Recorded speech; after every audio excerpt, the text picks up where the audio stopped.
بن سکی ہے نہ بن سکے گا مثال تیری جواب میرے مدینے کے سلطان سید کونین نیر داما ایک دن کی شادی کی تقریب میں گئے ایک دن کی شادی کی تقریب میں گئے شادی سے واپس آئے میرے نبی کا ایک غلام ہے حبشی کالی رنگت والا بچپن سے میرے نبی کی خدمت میں بکتا بکاتا آیا اب حضور واپس ہونے لگے تو وہ رونے لگ گیا ہچکیاں بھر بھر کے رونے لگا میرے نبی نے اس کا رونا دیکھا میری آقا نے فرمایا او میرے غلام بتا تجھے کس چیز نے رلایا ہے عرض کی یا رسول اللہ بس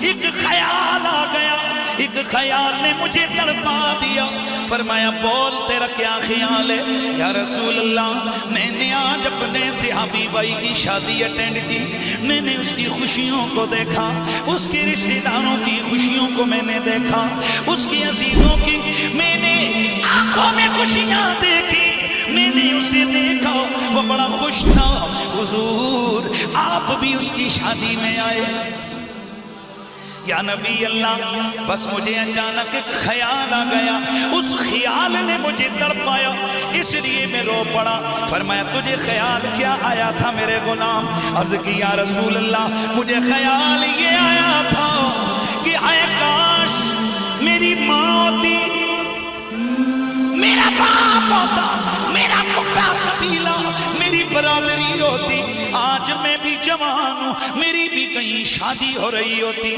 میں بھی شادی کے بندھن میں بندھ جاتا میرے اللہ کے حبیب بس اس خیال نے مجھے تڑپایا میرا نبی لجپالوں کا لجپال نبی ہے بڑے چند منٹ سے میرے پاس سبحان اللہ کی صدا لگا میرا نبی لجپالوں کا لجپال ہے میرا نبی لجپالیاں کرنے والا ہے میرے آقا کے دل اطہر پر یہ جملے لگ گئے میرے نبی نے فرمایا اچھا میرے غلام اگر تیرا کوئی نہیں تیری ماں نہیں تیرا باپ نہیں تیرا کنبہ قبیلہ نہیں تو کیا ہے میں تو تیرا ہوں عرض کی یا رسول اللہ پھر میری شادی کروا دیجئے اب میرے نبی نے شادی جو کروائی تو سونا ذرا غور سے سنو نا مدینے ایک قبیلے کا سردار ہے میرے نبی مکرم نے اس کو اس گھر میں بھیج دیا فرمایا فلاں جگہ چلا جا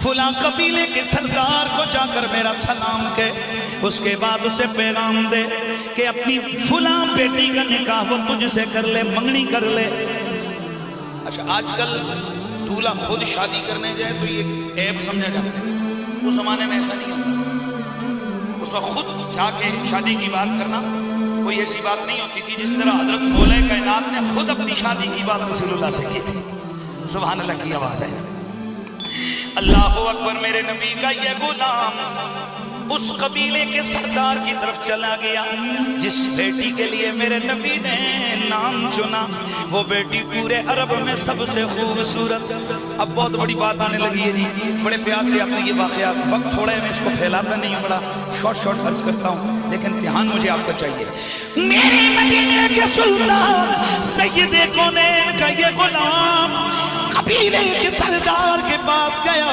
اسے جب پتا چلا کہ اللہ کے نبی کا بھیجا ہوا حضور کا نمائندہ آئے اس کی خوشیوں کی انتہا نہ رہی اعلیٰ قسم کے کھانے پک گئے لوگ محلے کے آ رہے آ کر دعا سلام کر رہے ہیں خدمت کاریاں ہو رہی ہیں جب شام ہو گئی کھانا وغیرہ کھلا دیا اب جب اکیلے میں وہ سردار بیٹھا کہنے لگا میرے نبی کے بھیجے ہوئے نمائندے بول تو کیوں آیا تیرے آنے کا مقصد کیا تھا تو وہ میرے نبی کا غلام حبشی غلام کہنے لگا اے قبیلے کے سردار مجھے اللہ کے نبی نے تیرے پاس اس لیے بھیجا ہے کہ تو اپنی بیٹی کا نکاح مجھ سے کر دے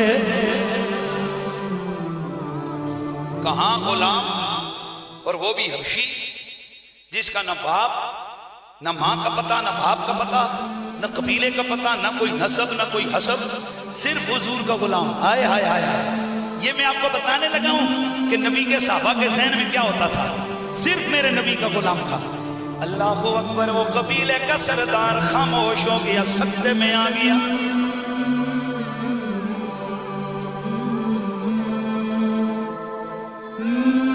ابھی بات کرنے میں اسے جھجک، لیکن اتنے میں اندر پردے کے پیچھے سے نسوانی آواز آئی.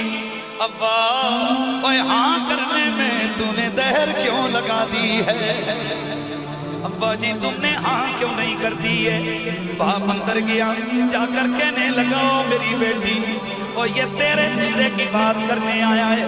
تو اس پورے عرب میں سب سے خوبصورت ہے، لیکن شاید تجھے پتا نہیں یہ حبشی ہے، یہ کالا ہے، اس کا کوئی نسب حسب کا پتہ نہیں، یہ بس حضور کا غلام ہے.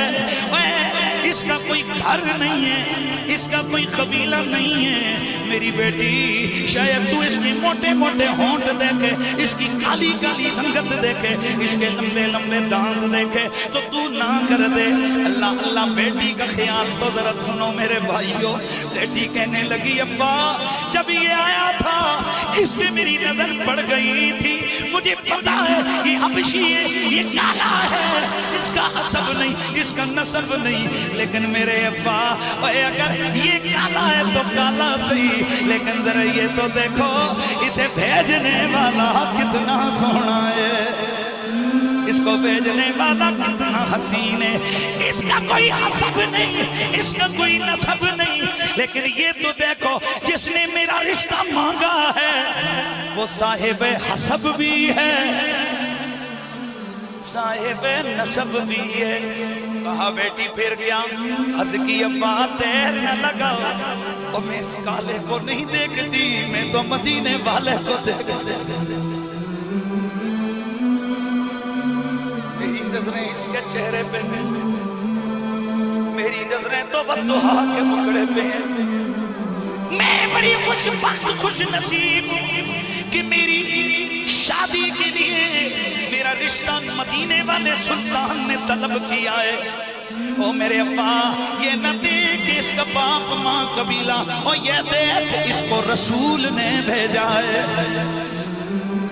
ہو گئی صحابی آ رہے ہیں. اب خود ذرا غور کرو کتنی خوشی ہوگی. واپس آئے ادھر مدینے میں پہنچے، اعلان ہو رہا تھا حی علی الجہاد، لوگوں جہاد کے لیے نکلو. دشمن حملہ آور ہو گیا. یہ گھر نہیں گئے، حضور کے پاس نہیں گئے، میرے نبی کے ایک صحابی کے گھر میں گئے.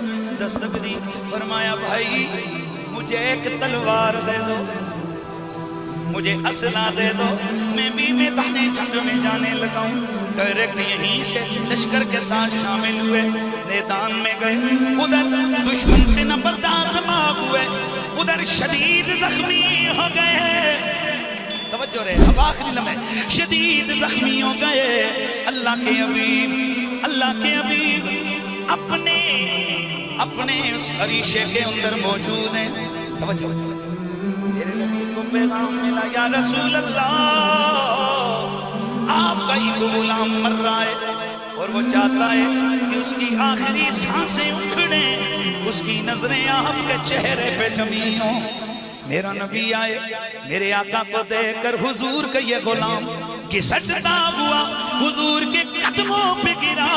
ادھر اس کا سر نبی کے قدموں پہ آیا، ادھر غالباً اسرائیل اسی انتظار میں تھا کہ ادھر محب کو محبوب کے قدم ملیں. ادھر اس نے روح قبض کر لی.